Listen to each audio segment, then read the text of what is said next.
लड़की है 17 साल की लड़की नर्वस क्यों है?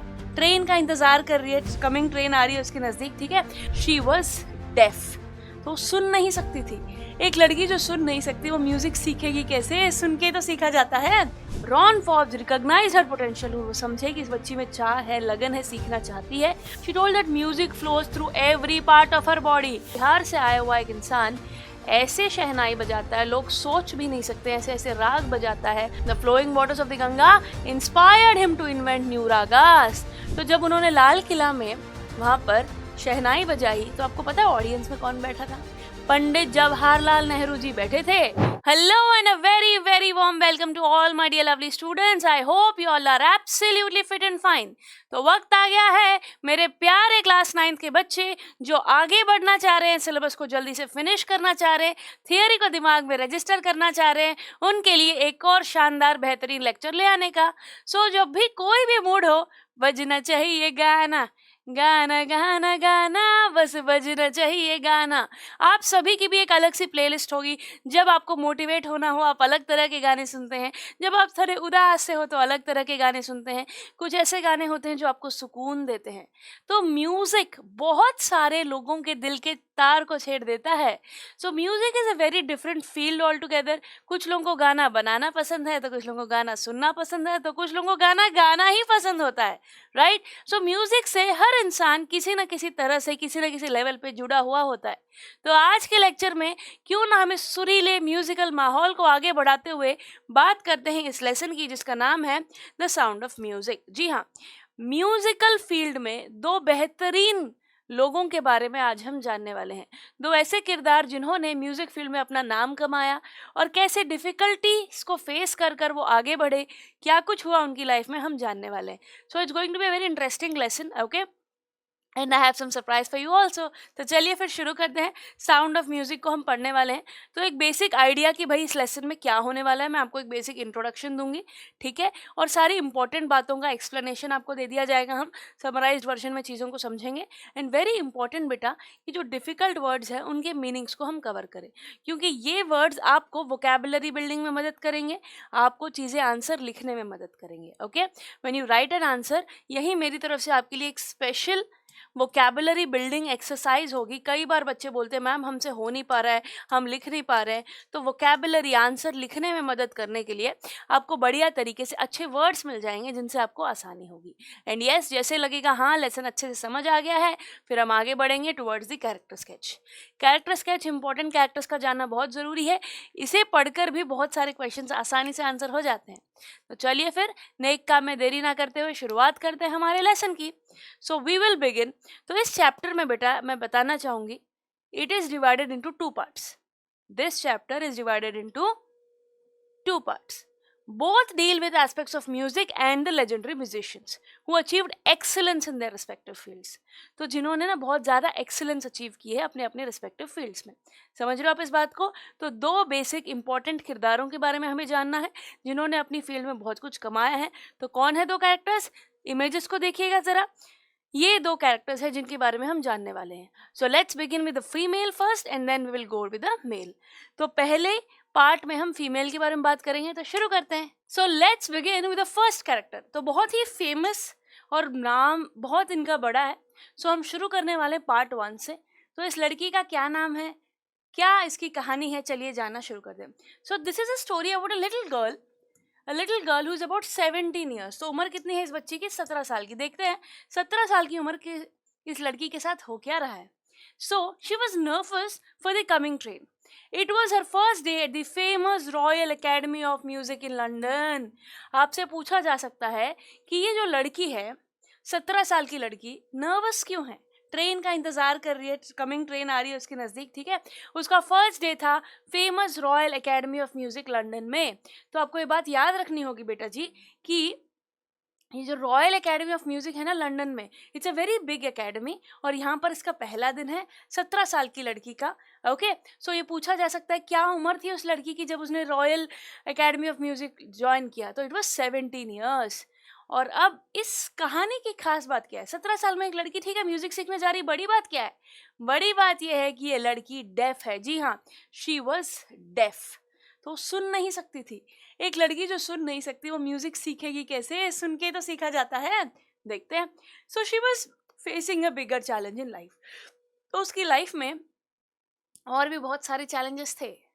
समझ रहे हो? बहुत बड़ा चैलेंज था कि बिना सुने म्यूजिक सीखना, right? So Evelyn Glenn was from Scotland. तो ये लड़की का नाम क्या है बेटा? एवलिन ग्लेन, जो कि है स्कॉटलैंड से। तो ये नाम दिमाग में फिट हो जाना चाहिए, सही स्पेलिंग आपको आ जानी चाहिए। Okay, so this girl over here is Evelyn Glenn. Clear everybody? हमने लेसन का देखा और समझा और जाना कि ये जो है एवलिन ग्लेन नाम की ये लड़की है, 17 साल की लड़की है, जब ये royal academy of music London को ज्वाइन कर रही है। उसका पहला दिन है। शुरुआत इस कहानी की ऐसी ही होती है, ठीक है? Even lost her sense of hearing gradually at a young age. तो बहुत ही कम उम्र में उसने सुनने की क्षमता खो दी थी। ओके, बहुत ही कम उम्र में। She was not deaf from when she was born, but धीरे धीरे उसने, ये ग्रेजुअली हुआ, ये एक दिन का काम नहीं है। ये यंग एज में, कम ही उम्र में उसने अपनी सुनने की शक्ति खो दी। It was first notice by her mother Isabel Glennie. तो सबसे पहले ऑब्वियसली जब कोई दिक्कत होती है बच्चे को तो पता किसको चलता है? माँ को। तो एवलिन की ये प्रॉब्लम कि वो डेफ है, वो बात पता चली उसकी मॉम को पहले, ठीक है? कब? When Evelyn was 8 years old। जब एवलिन 8 साल की थी तब उसकी माँ ने नोटिस किया था कि हाँ, इस बच्ची को मुझे लगता है कि सुनने की दिक्कत है। Okay, so that time she noticed. तो ये एजेस याद रखना बेटा। 17 साल की उम्र में ज्वाइन किया है एकेडमी को, 8 साल की उम्र में माँ को पता चला कि that she was deaf. Okay, but आगे जाकर however Evelyn manage to hide her growing deafness from her friends and teachers for a long time. बच्चे को शर्म आती है बेटा, जब आपको कोई प्रॉब्लम हो ना तो लोगों से छुपाने की कोशिश करता है। इसने भी वही किया। काफ़ी वक्त तक पेरेंट्स को, टीचर्स को, फ्रेंड्स को, आसपास के लोगों को उसने छुपा के रखने की कोशिश की। 8 साल की उम्र में माँ को पता चलने के बाद भी अपने आसपास के लोगों में उसने पता नहीं चलने दिया। But when she was 11 years old, her performance in school became worse. But जब वो 11 साल की हुई तो उसकी स्कूल में उसकी जो परफॉर्मेंस थी वो बद से बदतर होती चली गई। It became worse. उसकी स्कूल की हेडमिस्ट्रेस ने बुलाया। Her headmistress advise her parents. क्या एडवाइस दी? To take her to a specialist. इसको डॉक्टर के पास ले जाओ, स्पेशलिस्ट के पास ले जाओ और पता करो इस बच्ची की दिक्कत क्या है। सो स्पेशलिस्ट ने फिर कंफर्म किया। The specialist confirmed her deafness due to a gradual nerve damage and asked her parents to get her fitted with hearing aids. तो स्पेशलिस्ट का तो काम ही है, उसने कंफर्म किया, बोला कि हाँ आपकी बेटी को सुनने में दिक्कत है तो आप ईयरिंग एड्स लगवा लीजिए। क्यों दिक्कत है? ग्रेजुअल नर्व डैमेज की वजह से धीरे धीरे वो नर्व डैमेज होते होते होते सुनने की क्षमता उसकी चली गई। He also told them to send her to the school for the deaf. तो बोला गया कि इस बच्ची को डेफ स्कूल में भेजो जहाँ डेफ बच्चों को भेजा जाता है, ठीक है? तो इतनी कम उम्र में एक बच्ची को ये प्रॉब्लम का पता चलना, तो उसके सर पर तो पहाड़ ही टूट पड़ा होगा। कितनी परेशान हो गई होगी वो बच्ची। अब होगा क्या? डिस्पाइट हर डेफनेस। मतलब जब आपको सोचो आपकी उंगली में चोट लग जाए तो इस उंगली को बचा बचा के चलते हैं हम। छोटी सी दिक्कत हो जाए तो हम इतना वो क्रिएट करते हैं, अरे अरे मेरे को लग गई ये। आप सोचो जिंदगी भर ना सुन पाना। इसका पैशन था म्यूजिक, उसे ये फॉलो नहीं कर पाएगी, ऐसा इसको लग रहा था। But despite her deafness Evelyn was determined. इसके मन में चाह थी, इच्छा थी कि मैं करके दिखाऊं, मुझे करना ही करना है।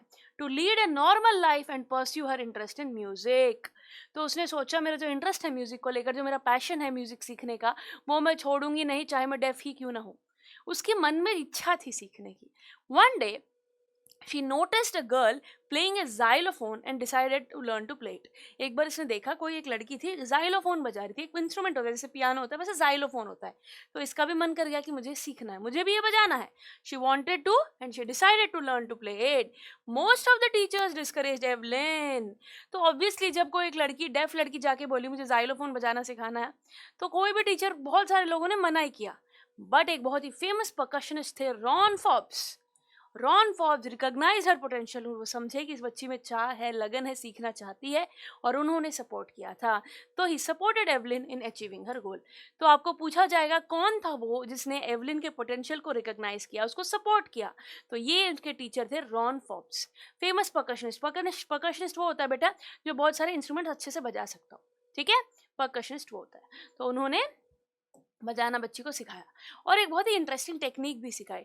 ही told her to listen it not through ears but sense. वो कहते हैं तू कानों से नहीं सुन सकती ना, तो मत सुन, तू फील करना उसको, सेंस कर, तू सेंस कर। Sense it some other way, कोई और तरीका ढूंढ जिससे तू सेंस कर सके। Evelyn said that suddenly she could feel the higher and lower drums differently. फिर एवलिन ने सेंस करना शुरू किया, फील करना शुरू किया, तो तब उसने जाना, ये महसूस किया कि वो ना ड्रम्स का जो लाइट ड्रम्स है और जो हैवी ड्रम्स है उनको डिफरेंटली फील कर पा रही है, हायर और लोअर ड्रम्स को डिफरेंटली फील कर पा रही है वो। Suddenly Evelyn realise that she could feel the higher drum from the waist up and the lower one from the waist down. तो उसने रियलाइज किया कि जो हायर ड्रम है वो वेस्ट की तरफ, वो उसका आवाज वो फील कर पा रही है, और लोअर ड्रम की पैरों की तरफ। लो मतलब नीचे है पैर की तरफ आएगी आवाज, हायर मतलब ऊपर है तो वेस्ट की तरफ आएगी आवाज, समझ रहे हो आप? तो वो फील कर पा रही थी। Later she discovered that she could sense the vibrations in different parts of her body. तो धीरे धीरे उसने रियलाइज किया कि उसकी बॉडी में वो वाइब्रेशंस फील कर पा रही है, देख पा रही है। Right, so she had learn to open her mind and body to the sounds and vibrations. तो उसने अपने बॉडी को ही जरिया बनाया चीज़ों को समझने का, सुनने का। तो वो साउंड्स जो कानों से सुनते हैं वो वाइब्रेशन से सेंस करके, फील करके अपनी बॉडी से वो समझने लग गई और जानने लग गई, और इस तरीके ने इस बच्ची को बहुत आगे भी लेकर गई।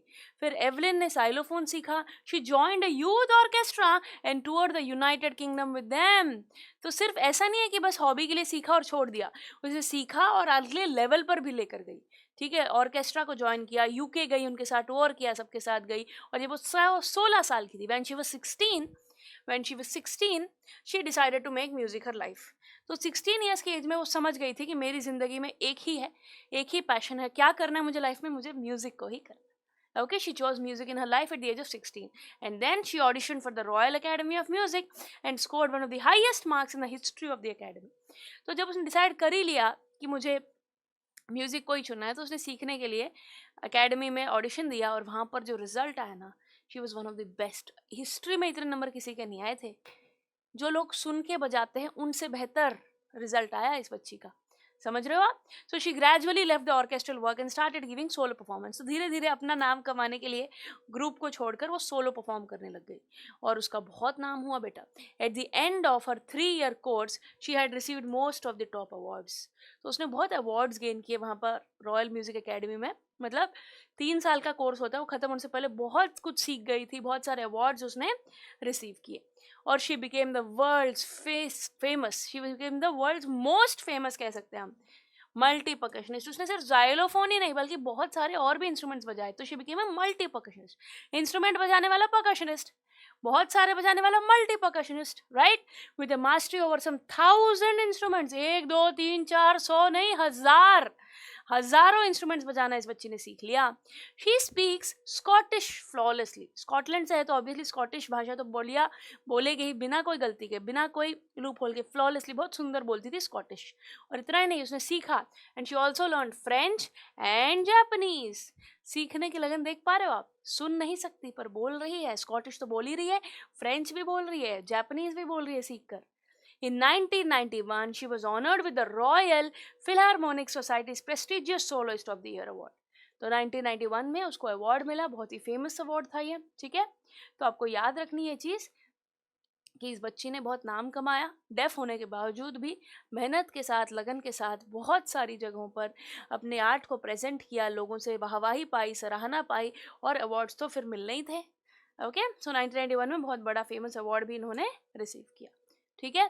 सो एवलिन ने उससे पूछा गया कि आपको कैसा लगता है म्यूजिक के बारे में, आपके अचीवमेंट्स के बारे में, तो बोला, she told that music flows through every part of her body. उसके हर बॉडी के हर पार्ट में म्यूजिक फ्लो करता है, ये कहा उसने, समझ रहे हो आप? बहुत ही बढ़िया बात थी ये। So it tingles in her skin, her cheek bones and even in her hair. तो बोलती है म्यूजिक मेरे को चीक बोन्स में, मेरे बालों तक में भी मुझे फील होता है, ऐसा गुदगुदी सा लगता है। When she plays the xylophone, she can sense the sound by passing up the stick into her fingertips। अब xylophone बजाती है तो वो फिंगर टिप्स में फील कर पाती है, समझ रहे हो आप? So by leaning against the drum, she can feel the resonances flowing into her body। On a wooden platform, she removes her shoes so that the vibrations pass through her bare feet and up her legs। तो जब वो drums के पास बजाने जाती है तो अपने जूते उतार कर, मतलब वुडन प्लेटफॉर्म पर पैरों को रखती है ताकि वो वाइब्रेशंस को फील कर सके। और ये फील कर कर नाम कमा गई बच्ची बहुत ज़्यादा, समझ रहे हो आप? Yes. So Evelyn admitted that she was a workaholic. उसने ये माना कि मुझे प्यार काम से ही है, okay, and works harder than other classical musicians. बहुत मेहनत करती है ये, बहुत ज़्यादा। Apart from the regular concerts, तो ये अपना रेगुलर कॉन्सर्ट्स तो करती रहती है, बट वो फ्री में भी कॉन्सर्ट करती है।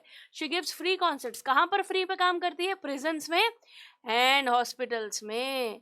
And takes classes for young musicians. तो नए कलाकारों को भी सपोर्ट करना इसको पसंद है, तो उनकी भी ये क्लास लेती है। समझ गए बच्चा? ओके, यंग म्यूजिशियंस को भी ये सिखाती है। She delights her audiences and has given great pleasure to millions. तो एक म्यूजिशियन है, एक आर्टिस्ट है, तो बहुत सारे लोगों के फेस पे स्माइल लाना, खुशी लाना, प्लेजर लाना इसका काम। समझ रहे हो आप? बहुत पसंद था इसको। She has given an inspiration to the handicapped people. तो हैंडीकैप्ड लोगों को इसने बहुत इंस्पिरेशन दी है कि भाई मैं कर सकती हूँ तो तुम भी कर सकते हो। कितनी बड़ी बात है ना बच्चों ये। सो एक बंदी जो सुन नहीं सकती, म्यूजिक कैसे बनाएगी, कैसे बजाएगी, बट उसने अपने इस डिसेबिलिटी को डिसेबिलिटी नहीं बनने दिया, बल्कि एक खास तरह की एबिलिटी बनाया, अपनी बॉडी से सेंस किया, फील किया, और एक बहुत ही फेमस मल्टीपर्कशनिस्ट बनी और बहुत लोगों का प्यार पाया। ठीक है। सो पार्ट 1 में हमने देखा कि कैसे एवलिन ग्लेन ने अपनी डिसेबिलिटी के बावजूद भी बहुत बढ़िया नाम कमाया। और अब बारी आती है पार्ट 2 की। पार्ट 1 में तो एक स्कॉटिश गर्ल थी, तो आप उसको शायद ना पहचान पाए, बट पार्ट 2 में तो जो ये चेहरा है, इसे बहुत लोग बखूबी जानते हैं। आपके पेरेंट्स, रिलेटिव्स, ग्रैंडफादर वगैरह। बहुत बड़ा नाम है बच्चों ये। शहनाई वादक हैं ये, और मतलब ऐसी इनकी शहनाई के बिना बहुत सारे फंक्शंस अधूरे हैं, पता है आपको। बहुत ही बढ़िया फेमस उस्ताद बिस्मिल्लाह खां साहब हैं ये, और इन्होंने बहुत नाम कमाया है, और शहनाई की फील्ड में तो बस इनका तो कोई जवाब ही नहीं है। So this part is about the famous renowned shehnai player Bismillah Khan. क्या नाम है बच्चों इनका? बिस्मिल्लाह खान। नाम की स्पेलिंग सही लिखनी है। ओके, बिस्मिल्लाह खान जी हैं ये। और अब हम जानेंगे सेकेंड पार्ट में इनकी लाइफ के बारे में कि क्या कुछ हुआ। ठीक है, कैसे ये इतने बड़े म्यूजिशियन बने। ये कहाँ से है बच्चों? ये बिहार से है। Okay, he belong to a well known family of musicians from Bihar. तो ऐसा नहीं था कि ये मतलब सिर्फ यही म्यूजिशियन बने, इनका परिवार, इनका खानदान म्यूजिक में था। ठीक है, परिवार खानदानी म्यूजिकल है ये। Okay, he practice hard on the banks of Ganga in Banaras and invented ragas that were considered to be beyond the range of shehnai. तो गंगा के घाट पर ये म्यूजिक बनाते थे, शहनाई बजाते थे, और इन्होंने ऐसे ऐसे राग बनाए हैं जो ना लोग सोच भी नहीं सकते कि शहनाई से बजाए जा सकते हैं। तो that was very immense great talent, हम ये कह सकते हैं इस बात को। ठीक है, he played the shehnai on the auspicious occasion of national freedom on August 15, 1947। आज़ादी के वक्त जो पहला जो दिन था जब हम आज़ाद हुए, वो जो सेलिब्रेशन था, वहाँ पर बिस्मिल्लाह खां साहब ने अपनी शहनाई बजाई थी। तो it was a great event, biggest event कह सकते हैं इंडियंस के लिए। तो वहाँ पर इन्हें बुलाया गया था। समझ रहे हो बच्चों आप? तो आप इनका लेवल समझ रहे हो म्यूजिक का। He was honoured with the highest civilian award which is Bharat Ratna in 2001। तो अगर आप इनकी अचीवमेंट्स की बात करें, तो बिहार से आया हुआ एक इंसान ऐसे शहनाई बजाता है, लोग सोच भी नहीं सकते, ऐसे ऐसे राग बजाता है। और इनकी अगर हम अचीवमेंट की बात करें, तो इन्हें भारत रत्न मिला है। इंडिपेंडेंस जब हमारे देश को मिली थी, तब इन्होंने वहाँ पर लाल किले पर शहनाई बजाई थी। समझ रहे हो आप? तो चलिए और जानते हैं इनके बारे में। ये शहनाई कहाँ से आई? ये जो इंस्ट्रूमेंट है शहनाई, इसके बारे में पहले जानते हैं, ताकि हम फिर पता चले कि शहनाई बिस्मिल्लाह खां साहब को कैसे मिली। चलिए, emperor Aurangzeb banned the playing of the pungi. उन्होंने ना पुंगी नाम का एक इंस्ट्रूमेंट था जिन्होंने बैन कर दिया। उन्हें पुंगी की आवाज पसंद नहीं आई थी औरंगजेब जी ने। ठीक है, अपना जो उनका दरबार था उसमें बोला पुंगी को बैन कर दो भाई। ठीक है, पुंगी एक म्यूजिकल इंस्ट्रूमेंट था जो उनके रॉयल पैलेस में बैन कर दिया गया था। शाही महल में बोल दिया नहीं बजेगा ये, बस बहुत हो गया। क्यों? क्योंकि reason was that it had a sharp and unpleasant sound. बड़ी शार्प, ऐसे कानों को चुभने वाली, अनप्लेजेंट, अच्छी आवाज नहीं थी उसकी, अनप्लेजेंट साउंड था। समझ रहे हो आप? फिर एक बार्बर, एक नाई, ठीक है, बार्बर को नाई भी कहा जाता है हिंदी में। So a barber who belong to a family of professional musicians decided to improve the tonal quality of the pungi. तो एक नाई था जो ना प्रोफेशनली म्यूजिक को जानता था, तो उसने डिसाइड किया कि ये जो पुंगी की जो टोनल क्वालिटी है ना, जो लोगों को पसंद नहीं आती, मैं उसे इम्प्रूव करूंगा, मैं उसको बेहतर बनाऊंगा। उसने एक पाइप ली। He took a pipe with a natural hollow stem. जैसे आप देख पा रहे हो, एक नेचुरल हॉलो स्टेम मतलब खोखला, अंदर से खाली। Okay, it was longer and broader than pungi. तो पुंगी से थोड़ा लंबा था, लॉन्गर था और ब्रॉडर भी था। Okay, he made 7 holes on its body. कितने होल्स होते हैं बेटा? 7। He made 7 holes on its body. When it was played by closing and opening some of these holes, soft and melodious sounds were produced. तो अब सभी जानते हैं शहनाई को कैसे बजाते हैं। उंगलियों से उन होल्स को बंद करते खोलते, बंद करते खोलते, बड़ी सुरीली आवाज निकल रही। Okay, so everyone was impressed when he played this instrument in the palace. तो पुंगी को एक बेटर वर्जन में वो लेकर आए, और जब वो बजा ना वो इंस्ट्रूमेंट, सबको पैलेस में बहुत पसंद आया, सबको पैलेस में बहुत पसंद आया। अब आप समझोगे कि इसका नाम शहनाई कैसे पड़ा। शाही घराने में एक नाई ने इस इंस्ट्रूमेंट को लाया, तो इसलिए शहनाई। आई बात समझ में? So as the instrument was first played in the Shah's chambers and was played by a nai, it was named as the shehnai. तो नाम शहनाई क्यों पड़ा समझ गए हम लोग। The sound of the shehnai gradually became popular and it started to be considered auspicious with time. तो धीरे धीरे वक्त के साथ शहनाई की वैल्यू बढ़ने लगी, उसकी आवाज़ लोगों को पसंद आने लग गई, और शुभ मुहूर्तों पर ऑस्पिशियस ओकेशंस में इसे बजाने जाने लगा। It is still played in temples, आज भी मंदिरों में बजाया जाता है, शादियों में बजाया जाता है नॉर्थ इंडिया में, है ना। In the past the shehnai was part of the नौबत और the traditional group of 9 instruments found at royal courts. तो जो 9 इंस्ट्रूमेंट्स हैं जो रॉयल कोर्ट्स में पाए जाते हैं, ठीक है, 9 इंस्ट्रूमेंट्स, उसमें एक शहनाई भी था। तो आप समझ रहे हो कितना इंपॉर्टेंट इंस्ट्रूमेंट बन गया ये आगे जाकर। ओके, इसकी एक हिस्ट्री है जो हमने अभी जानी। अब वापस आ जाते हैं बिस्मिल्लाह खां जी की तरफ। ठीक है, ये जो इतने सालों से चली आ रही शहनाई के इंस्ट्रूमेंट की प्रथा है, अब आगे बढ़ाएंगे। बिस्मिल्लाह खां साहब 5 साल की उम्र में देखिए उन्होंने क्या किया। 5-year-old Bismillah Khan played gilli danda near ए पॉन्ड इन डुमराव इन बिहार। तो बच्चे क्या करते, 5 साल का बच्चा क्या करेगा, खेल कूद में रहेगा। तो ना बिहार में डुमराव में गिल्ली डंडा खेल रहा था। ठीक है, अब देखते हैं, पौंड के पास एक छोटे से तालाब के पास वो गिल्ली डंडा खेल रहे थे। He would go to the near by Bihari ji temple, वो नियर बाय एक मंदिर है बिहारी जी टेम्पल, वहां वो जाते थे। There he would sing the Bhojpuri chaita. Bismillah Khan was born on, तो मतलब ये है कि वहां पर 5 साल की उम्र में ही वो देखते थे कि कैसे गाना गाया जाता है, उन्हें भी गाना पसंद था, तो जाके गाना गाते थे। ठीक है, बिस्मिल्लाह खां जी का जन्म कब हुआ अगर पूछा जाए तो he was born on 21 March 1916 in a well known family of musicians in Dumraon Bihar. तो इनका जो जन्म हुआ कब हुआ, और एक बहुत ही बढ़िया वेल नोन म्यूजिशियंस थे उनके परिवार में हुआ, खानदानी म्यूजिकल लोगों के यहाँ। तो उनके जो ग्रैंडफादर थे जिनका नाम था Rasool Bakhsh Khan, he was the shehnai nawaz of the Bhojpur kings court. तो अब समझ आया, इनके दादाजी भोजपुर के जो राजा थे उनके दरबार में शहनाई बजाते थे। ओके, बहुत इंपॉर्टेंट है ये बात याद रखना। रसूल बख्श खान साहब जो बिस्मिल्लाह खान जी के दादाजी हैं, वो भोजपुरी के जो कोर्ट था, राज घराना था, वहां पर ये बजाते थे शहनाई। और फिर फादर की बात करें, his father Paigambar Bakhsh and other ancestors were great shehnai players. तो ये अकेले नहीं है जो शहनाई बजाते हैं, इसके पापा, इसके दादा, चाचा, ताऊ, जो भी एंसेस्ट्रल मतलब बड़े लोग हैं, इनके बुजुर्ग हैं, पूर्वज हैं, इनकी फैमिली में बड़े लोग हैं, वो लोग शहनाई बजाते थे। Clear everybody? यस। नाउ बिस्मिल्लाह जी को ना म्यूजिक में इंटरेस्ट बहुत कम उम्र में ही हो गया था। He got interested in music at a very small age. Okay, his mother took him to maternal uncle's house in Banaras. तो इनकी मम्मी ना मामा के यहाँ, ऑब्वियसली बच्चे की मामा के यहाँ लेकर जाती थी वाराणसी छुट्टियों में, तब वहां पर इनका इंटरेस्ट जागा। ठीक है, When he was 3 years old, 3 साल की उम्र में, he was fascinated by watching his uncle Ali Bucks playing the शहनाई। तो सबसे पहले उन्हें कब ऐसे लगा कि हाँ मुझे शहनाई बजानी चाहिए, मुझे म्यूजिक में इंटरेस्ट होना चाहिए, समझ रहे हो। 3 साल की उम्र में उन्होंने अपने मामा अली बक्स को बजाते हुए देखा, उन्होंने अपने मामा अली बक्स को शहनाई बजाते हुए देखा। I hope you understanding. Ali Bux को उन्होंने शहनाई बजाते हुए देखा। Then he soon started accompanying his uncle to the Vishnu temple of Banaras where he was employed to play शहनाई। तो इनके जो मामा जी हैं अली बक्स, वो ना मंदिर में शहनाई बजाते थे, तो वो इनका साथ देने लगे, वो इनका साथ देने लगे, समझ रहे हो आप। तो बच्चा उनके साथ जाने लगा, वहां पर सीखने लगा। Gradually he started getting lessons on playing the shehnai. तो घर में ही, परिवार में ही जब शहनाई बजा रहे हैं तो ऑब्वियसली इसको जल्दी लेसन्स भी मिलने लगे, सीखने लग गया ये। ही प्रैक्टिस प्लेइंग इट, उन्होंने प्रैक्टिस करना शुरू कर दिया। ठीक है, in the temples of Balaji and Mangala Maiya and at the banks of river Ganga. तो अलग अलग जगहों पर वो प्रैक्टिस करने लगते थे। गंगा नदी के किनारे बजाना शहनाई उन्हें बहुत पसंद था, उनको वहाँ इंस्पिरेशन मिलती थी। और वहीं नहीं, temples of Balaji and Mangala Maiya temple में भी ये जाकर बजाते थे, समझ रहे हो आप। नाउ गंगा का जिक्र, जैसे कि मैंने कहा गंगा उन्हें इंस्पिरेशन देती थी। The flowing waters of the Ganga inspired him to invent new ragas. तो वहाँ पर वो प्रैक्टिस करते थे और नए नए राग बनाते थे। और फिर he accompanied his uncle to Allahabad music conference at the age of 14।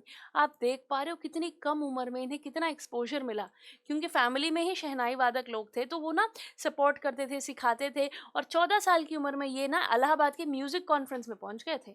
समझ रहे हो आप? उस्ताद फैयज Khan was impressed by his performance and encouraged him to work hard to achieve his goal। तो वहाँ पर जब वो कॉन्फ्रेंस में गए तो एक उस्ताद फैयाज खान साहब थे, उन्होंने देखा बिस्मिल्लाह खान जी को और बड़े इंप्रेस हुए और बोला तुम मेहनत करो, काम करो, बहुत नाम कमाओगे, you will achieve your goal, बहुत ही बढ़िया जा रहे हो। तो उन्होंने उसके टैलेंट को पहचाना, रिकॉग्नाइज किया और एनकरेज किया। बिस्मिल्लाह खान जी ने अपनी लाइफ में बहुत बढ़िया तरीके से नए नए राग इन्वेंट कर कर शहनाई बनाई है, लोगों को शहनाई बजाई है, लोगों को प्यार से बढ़िया सुनाया है, लोगों ने उन्हें बहुत पसंद किया है। बट पसंद करने का उन्हें पहला ब्रेक कहाँ मिला, कैसे लोग उन्हें जानने लगे, देखते हैं। Bismillah Khan got the first break with the opening of the All India Radio in Lucknow in 1938। तो रेडियो के बारे में कोई नहीं जानता, कौन सब जानते हैं। तो 1938 में जब ऑल इंडिया रेडियो आया लखनऊ में, तब इनको मौका मिला वहां पर। Soon he became a popular shehnai player on the radio. Radio पे इनका नाम गूंजने लगा, लोग इन्हें पसंद करने लगे, बहुत ही पॉपुलर नेम हो गया। बिस्मिल्लाह became the first Indian to greet the nation with his shehnai on 15th August 1947 when India gained independence। जैसे कि मैंने कहा, one of the biggest achievement है ये। आज़ादी के वक्त जब हमें आज़ादी मिली तो लाल किले पर इन्होंने ये किया था। He played shehnai from the red fort in front of an audience including. तो जब उन्होंने लाल किला में वहाँ पर शहनाई बजाई तो आपको पता है ऑडियंस में कौन बैठा था? पंडित जवाहरलाल नेहरू जी बैठे थे। He gave many memorable performances in India and abroad. सिर्फ इंडिया में नहीं, उन्होंने बहुत जगहों पर परफॉर्मेंसेस दी, लोगों ने इन्हें बहुत पसंद किया। और his first trip was to Afghanistan. जो इंडिया के बाहर अब्रॉड वो गए थे, उनका फर्स्ट ट्रिप कहाँ के लिए था? अफगानिस्तान के लिए था। वहाँ पर भी इन्हें बहुत पसंद किया गया और वहाँ पर किंग ज़हीर खान बहुत इम्प्रेस हुए उनकी परफॉर्मेंस से और उन्हें बहुत सारे गिफ्ट्स दिए। अफगानिस्तान में जब वो गए थे परफॉर्म करने तो किंग ज़हीर खान बहुत इम्प्रेस हुए एंड उन्होंने गिफ्ट्स दिए। He gifted him his priceless Persian carpets and other things. तो वहाँ की जो खास चीज़ें हैं, प्रेशियस चीज़ें हैं, वो उन्होंने गिफ्ट कर। Clear everybody? तो देखो जहाँ ये गए वहाँ इन्होंने लोगों को इम्प्रेस किया। फिर बारी आई सिनेमा की, सेल्यूलॉइड पर आने की। तो उन्होंने पिक्चरों में भी काम किया। देखिए ज़रा, film director Vijay Bhatt named a film गूंज उठी शहनाई। इनकी म्यूज़िक सुनकर इन्होंने इसी पर एक पिक्चर बना दी, गूंज उठी शहनाई। ठीक है, बिस्मिल्लाह खान साहब की शहनाई को सुनकर ही उन्होंने ये मूवी बनाई थी। ठीक है, so after he was fascinated on hearing Bismillah playing the shehnai at a festival. एक इवेंट पर उन्होंने देखा बिस्मिल्लाह जी को वह शहनाई बजाते हुए, तो उन्होंने फिर उसी पर मूवी बनाई। One of Bismillah Khan compositions in the film दिल का खिलौना है टूट गया, दिल एक खिलौना है टूट गया, became a national chart buster. तो उन्होंने फिल्म में भी म्यूजिक दिया है और बहुत लोगों ने पसंद किया है, दिल एक खिलौना है टूट गया। ठीक है, ये गाना बहुत ही बड़ा हिट हुआ। Bismillah only gave music in 2 films, Goonj Uthi Shehnai and a Kannada film Sanadhi Appanna. तो देखिएगा बेटा, इन्होंने 2 ही फिल्म्स में काम किया, एक हिंदी फिल्म और एक यहाँ पर जैसे कहा गया कन्नड़ा फिल्म। 2 ही फिल्म्स में काम क्यों किया? This was because he did not like the artificiality and glamour of the film world. उन्हें फिल्म वर्ल्ड पसंद नहीं आया, जो एक शोबाजी है, एक शोइंग नेचर है, आर्टिफिशियलिटी उन्हें लगी कि मुझे ऐसे दिखावा मुझसे नहीं हो पाएगा, मैं नहीं कर पाऊंगा। तो उन्होंने सिर्फ 2 ही फिल्मों में काम किया, फिर वहाँ मूवीज़ की तरफ वो नहीं गए। Ustad Bismillah Khan was the first Indian to be invited to perform at the prestigious Lincoln Center hall in USA। पहले इंडियन बने बिस्मिल्लाह खान साहब की जिन्हें US से बुलाया गया, इनवाइट किया गया इस काम के लिए। समझ रहे हैं आप? बहुत बड़ा नाम था ये। Clear everybody? So he also took part in the World Exposition in Montreal, Cannes Art Festival and the Osaka Trade Fair। तो जब इतना बड़ा नाम है तो हर जगह इन्हें बुलाया जाता था बड़े बड़े इवेंट्स पे। ओके, वो US से गए हैं, कैसे अलग अलग फेस्टिवल्स में, कांस आर्ट फेस्टिवल में गए हैं, ओसाका ट्रेड फेयर में गए। He became so popular internationally that an auditorium in Tehran was named after him. इतने पॉपुलर हो गए वो वर्ल्ड वाइड कि तेहरान नाम की एक जगह में उनके नाम का ऑडिटोरियम ही बना दिया गया। पता है आपको? उनके नाम का ऑडिटोरियम। ठीक है, सो बिस्मिल्लाह जी जैसे कि मैंने कहा बहुत सारे उन्होंने अवार्ड्स रिसीव किए। He received Padmashri, Padma Bhushan and the Padma Vibhushan. जितना भारत सरकार उन्हें सराहा सकती थी बाय गिविंग अवार्ड्स, वो सारे दिए उन्होंने, हर पॉसिबल अवार्ड उन्हें मिला है। In 2001 he was award the India's highest civilian award the Bharat Ratna. तो यहीं पर नहीं, सबसे बड़ा अवार्ड जैसे कि मैंने कहा इंडिया का, भारत रत्न अवार्ड इन्हें प्रोवाइड किया गया।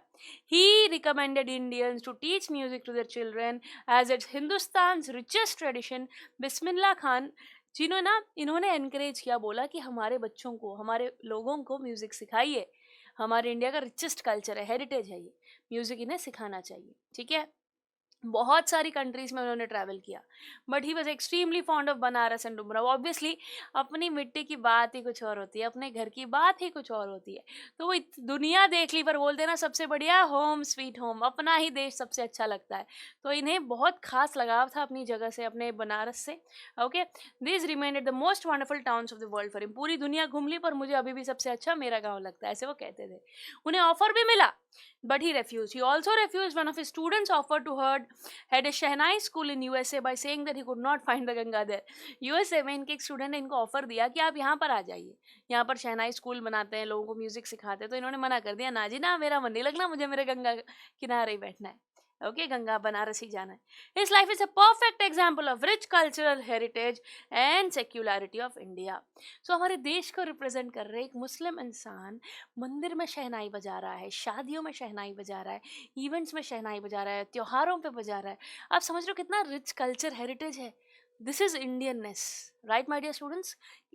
This person's life is a perfect example of this rich cultural heritage. समझ गए आप? तो देखा आपने कितनी बड़ी अचीवमेंट है ये, कितनी बड़ी अचीवमेंट है ये। तो हमने दोनों पार्ट्स में दोनों ही कैरेक्टर्स, जो रियल लाइफ कैरेक्टर्स हैं, उनके बारे में समझा, जाना, उनकी अचीवमेंट्स को देखा।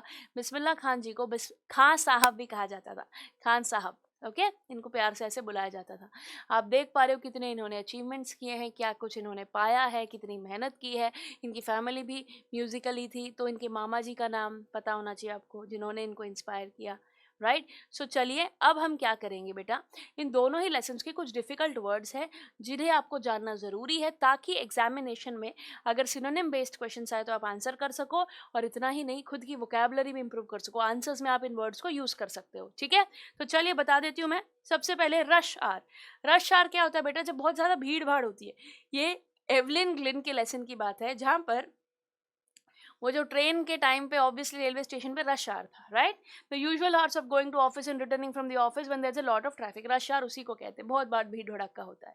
जॉसल का मतलब है पुश रफली, ऐसे है ना, कैसे धक्का मुक्की होती है वैसे जॉसल का मतलब वही। डॉन्टिंग मतलब चैलेंजिंग, को चैलेंजिंग बहुत ही। आप सोचो बेटा, जब इसे पता चला कि मैं बहरी हूँ, अब मैं जिंदगी में कभी सुन ही नहीं पाऊंगी, तो कितना चैलेंजिंग होगा, कितना डॉन्टिंग एक्सपीरियंस होगा वो। प्रोफाउंडली मतलब कंप्लीटली, प्रोफाउंडली मतलब कंप्लीटली। डेटोरिएटेड मतलब धीरे धीरे हालत खराब होना। तो ये जो ग्रेजुअली, धीरे धीरे, इसकी कान की डेफनेस जो है वो एकदम से नहीं आई, वो धीरे धीरे आई। तो डेटोरिएटेड, धीरे धीरे हालत खराब हुई। परस्यू मतलब to carry on with one's interest in something. She pursued music, उसका इंटरेस्ट था म्यूजिक में, तो शी परस्यूड म्यूजिक। समझ गए आप? परकशनिस्ट जैसे कि मैंने कहा, who plays the tabla, drum, जो इंस्ट्रूमेंट बजाता है उसको परकशनिस्ट कहते हैं। शेयर मतलब ग्रेट, ग्रेट एक्सपीरियंस को हम शेयर एक्सपीरियंस भी कह सकते हैं। सॉट आफ्टर, वन हुम people like and want very much. She was very sought after, मतलब लोग उससे पसंद करते थे, उससे मिलना चाहते थे, राइट? लोग उसे पसंद करते थे, उसके म्यूजिक को पसंद करते थे। इंट्रीगिंग, फैसिनेटिंग एंड क्यूरियस, लोग बड़े ही शौक होते थे, अरे जो लड़की सुन नहीं सकती वो इतना कैसा अच्छा म्यूजिक बजा सकती है यार, ऐसे इंट्रीग होना, क्यूरियस होना। समझ रहा? यस। अगला वर्ड फ्लॉलेसली, जैसे ये तो मैंने बताया आपका, बिना कोई गलती के, फ्लॉलेसली, कोई गलती ही नहीं है। स्कॉटिश लैंग्वेज फ्लॉलेसली बोलती थी वो, राइट? और लिल्ट, वे ऑफ स्पीकिंग, बोलने का तरीका। टिंगल्स मतलब जो एक अजीब सी आपको चुभन सी, या फिर जब आप इंजेक्शन लेते छोटा सा टिंगल फील होता है, कॉज अ स्लाइट प्रिकिंग और स्टिंगिंग सेंसेशन, है ना, वो सेंसेशन जो होती है। वर्कaholic, जो इंसान काम करना पसंद करता है। जेनरिक नेम सभी जानते हैं, एक नॉर्मल जनरली जो बोला जाता है। रिवाइव्ड मतलब बेटा to get back to life. कई बार आप देखो, अगर आप हॉस्पिटल्स में देखते हो कोई बंदा हार्ट पेशेंट है, ऐसा लगता है मरने ही वाला है, बट वो बचा लेते हैं, ही रिवाइव्ड, केम बैक, है ना, he gets back to life. Auspicious मतलब खास, शुभ मुहूर्त, जिसे ऑस्पिशियस हम कहते हैं, शुभ चीज, है ना। Indispensable, something that is an important part of anything. Indispensable मतलब बहुत जरूरी चीज है, बहुत जरूरी चीज है। एंसेम्बल मतलब एक group of things. Ensemble cast, group of people come in there. Paternal ancestors मतलब पापा की तरफ के पूर्वज, एंसेस्टर्स, पापा, दादा, चाचा, ताऊ, ऐसे। एकम्पनिंग, साथ में जाना। हॉन्ट्स, मैंने बताया आपको, प्लेसेस विजिट मोर ऑफन, है ना, जो आपको डराते हो। Improvise, to do anything in a new and a different way, improvise करना, चीज़ों में बेटर तरीके लाना। ओके, सोवेनियर्स, ये बहुत इंपॉर्टेंट है बेटा, ये वर्ड ना बिस्मिल्लाह खां साहब के टाइम पे उन्हें बहुत सारे अवार्ड्स मिले थे ना, लोगों ने बहुत सारी चीज़ें प्रेजेंट की थी उनकी मेमोरी में। सोवेनियर्स। चार्ट बस्टर, बहुत बड़ा रिकॉर्ड ब्रेकर था उनका जो गाना था, है ना। सेल्यूलॉइड मतलब cinema, the world of cinema, पर्दे पर आना। वेंचर्स, अलग अलग टास्क उन्होंने ट्राई किया। आर्टिफिशियलिटी, उन्हें दिखावा पसंद नहीं था बिल्कुल भी, बॉलीवुड का या फिर आप कह सकते हो सेल्यूलॉइड का। कॉवर्टेड, मच डिजायर्ड, मतलब बहुत ही चाहत होना। उन्हें बहुत रोका गया, कहा गया कि आप यहाँ आ जाओ, वहाँ आ जाओ, इतनी जगह बुलाया गया, बट उन्हें उनकी डिजायर कहाँ थी, उनको पसंद कहाँ था, अपने ही घर। ग्लिंटिंग मतलब शाइनिंग। एक्सीडिंगली मतलब बियॉन्ड द लिमिट्स। यर्निंग, ये बहुत कॉमनली यूज्ड वर्ड है बेटा, यर्न मतलब चाहना, डिजायर कुछ। I am yearning to meet you, मैं तुमसे मिलना चाह रही हूँ बहुत वक्त से। डिवोट मतलब भक्त कह सकते हो आप। Strong believer of religion. And prolong का मतलब होगा जो बहुत वक्त तक चले। प्रोलॉन्ग का मतलब होगा तो बहुत वक्त तक चले। ये वर्ड्स बहुत काम आएंगे आपको आगे भी जाकर, इसीलिए आपको प्रोवाइड कर दिए गए हैं। ठीक है बच्चों, अब हम आगे बढ़ रहे हैं कैरेक्टर स्केच की तरफ। दोनों ही जो इंपॉर्टेंट कैरेक्टर्स हैं उनके बारे में आपको बता दिया जाएगा, ठीक है। और अगर इस लेसन में कोई कैरेक्टर है जिसमें से सवाल पूछा जा सकता है वो भी तो बताऊंगी मैं। चलिए, एवलिन ग्लेन की बात करें। She was a determined and hard working girl with a strong will power. She overcame the obstacle that was gifted to her by nature. जो इसको नेचुरली जो प्रॉब्लम थी, जो ऑब्स्टिकल थी, जो बैरियर था, उसको अपनाकर ये जिंदगी में आगे बढ़ी, मेहनत की और लगन के साथ ये कामयाब हुई। बचपन की बात करें, she lost her capabilities gradually. Deafness जो आई थी बचपन पैदा होने से नहीं थी, बल्कि धीरे धीरे ग्रेजुअली हुई थी। At the age of 11 her hearing power was severely damage. 11 साल की उम्र में इतना ही डैमेज हो गई थी कि सबको पता चल गया था, डॉक्टर ने भी कंफर्म कर दिया था। Yes, in spite of her handicap she did not want to give up. She took music as her passion. इसने पैशन चूज किया अपना म्यूजिक को, है ना। टीचर्स ने बहुत डिस्करेज किया, बट जिन्होंने एनकरेज करके सपोर्ट किया वो थे Ron Forbes, percussionist Ron Forbes. उन्होंने गाइड किया, ठीक है। फिर उन्होंने 3 ईयर कोर्स ज्वाइन कर लिया रॉयल एकेडमी ऑफ म्यूजिक में, और जो ऑडिशन दिया था उन्होंने बहुत अच्छा परफॉर्म किया था काफी लोगों से, है ना। And she is the world's most sought after multi player of drums, and बहुत सारे वो इंस्ट्रूमेंट्स बजाती है और लोगों को बड़ा पसंद आता है, ठीक है। यस, आगे बात करते हैं जिन्होंने सपोर्ट किया। रॉन फॉब्स, इसके बारे में भी पूछा जा सकता है पेपर में। He was a percussionist. उन्होंने एवलिन के पोटेंशियल को आइडेंटिफाई किया एंड उसे सपोर्ट भी किया, okay, in achieving her goal. He train her to sense the music through different parts of her body. उन्होंने ये टेक्निक सिखाई कि तो सुन नहीं सकती तो बाकी बॉडी पार्ट से महसूस कर, सीख। And he certainly played a great role in helping Evelyn achieve her goal. बहुत इंपॉर्टेंट रोल प्ले किया, इसीलिए तो कहते हैं एक परफेक्ट टीचर ना बच्चे को कामयाब कर सकता है, और ये वही परफेक्ट टीचर थे। And he lifted his marks in the world of music. इस बच्ची को कामयाब बनाने में इसका बहुत बड़ा हाथ था रॉन फॉब्स का, राइट। अब आगे बढ़ते हैं बिस्मिल्लाह खां साहब के पार्ट पे। तो उनकी बात करें तो he was a great shehnai player. Obviously his contribution to shehnai will always be remembered. हमेशा याद किया जाएगा इनके कंट्रीब्यूशन को। बहुत बड़ा मेहनत से इन्होंने वो नाम कमाया, बहुत सालों तक, बहुत कम उम्र से ही बल्कि। From his very childhood he was a great learner. बचपन से वो बहुत सीखना पसंद करते थे, right. He watched his maternal uncle Ali Bakhsh at Banaras and learn the lessons of shehnai from him. तो शुरुआत इसने अपने मामा जी अली बख्श से की थी जब वो बनारस गए थे, है ना। और ये एक स्टैम्प है बेटा जो रिलीज किया गया था by prime minister doctor Manmohan Singh उनकी 2nd डेथ एनिवर्सरी पर। आप समझ रहे हो कितना बड़ा नाम था ये, उनके नाम पे स्टैम्प रिलीज किया गया था, ओके। यस, आगे बढ़ते हैं। He was dedicated to shehnai. He practice for hours to hours at the bank of Ganga in Banaras. तो गंगा किनारे घंटों तक वो प्रैक्टिस करते थे। उन्होंने बहुत सारे राग इन्वेंट किए थे। He develop different varieties of Hindustani ragas and became popular. अलग अलग तरह के राग आने की वजह से वो काफी पॉपुलर भी हुए, राइट एवरीबडी, क्लियर ना बच्चों, है ना। I hope no difficulty in this. He was unable to forget the Ganga, Banaras and the mattha of Dumraon. तो मट्ठा एक ड्रिंक होता है बेटा, लस्सी की तरह होता है, वो भूल ही नहीं पाए उसे। अपने गंगा, अपने बनारस को वो कितना भी चाहो कहीं भी चले जाओ भूल ही नहीं पाए। He visited several countries but वो कभी वहां सेटल नहीं हुए, वापस अपने ही देश, अपने बनारस आ गए। He got the opportunity to celebrate the independence. लाल किले पे इन्होंने शहनाई बजाई थी। ऑडियंस में कितने सारे लोग थे, पंडित जवाहरलाल नेहरू जी भी थे। और इनकी कामयाबी को सराहने के लिए इन्हें भारत रत्न, इंडिया का सबसे प्रेस्टिजियस अवार्ड भी दिया गया था। तो ये सारे पॉइंट्स पता होने चाहिए बेटा अपने को। और अब हम बात करेंगे अली बख्श की। ओके अली बख्श की बात करेंगे, मैटरनल अंकल थे, बहुत अच्छे टीचर थे, इन्होंने बच्चे को सिखाया। Okay he was a hard working player, shehnai player, he use to practice playing shehnai for hours, है ना। इनके कैरेक्टर की सबकी अच्छी बात थी कि वो ना भेदभाव नहीं करते थे रिलीजन्स में। उस बच्चे को इतनी कम उम्र में मंदिरों में जाना सिखाना अली बख्श ने ही तो सिखाया था, right. He was employed as a shehnai player in the Vishnu temple of Banaras. Here he try to please Lord Vishnu with the charming music of shehnai. आप देख रहे हो मंदिर में जाके भगवान के लिए शहनाई बजाना कितनी बड़ी बात है बच्चों, है ना। His character was very influential. He taught Bismillah the importance of constant practice and dedication to work. Ali बख्श ने सिखाया कि कांस्टेंट प्रैक्टिस कितनी जरूरी है, डेडिकेशन कितनी जरूरी है काम को लेकर। समझ रहे हो बच्चों आप? I hope no difficulty in this at all. So all the important characters we have discussed and understood.